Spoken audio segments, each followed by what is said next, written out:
પ્રકરણ 5 ઘાત અને ઘાતાંક.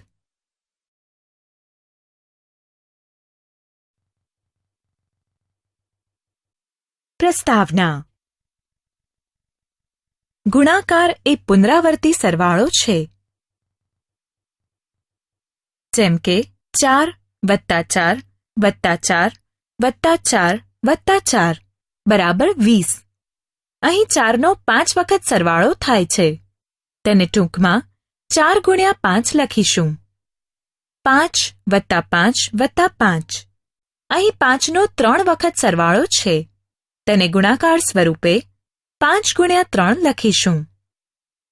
7 વત્તા 7 વત્તા 7 વત્તા 7. અહીં 7નો 4 વખત સરવાળો છે. તેને ગુણાકાર સ્વરૂપે 7 ગુણ્યા 4 લખીશું.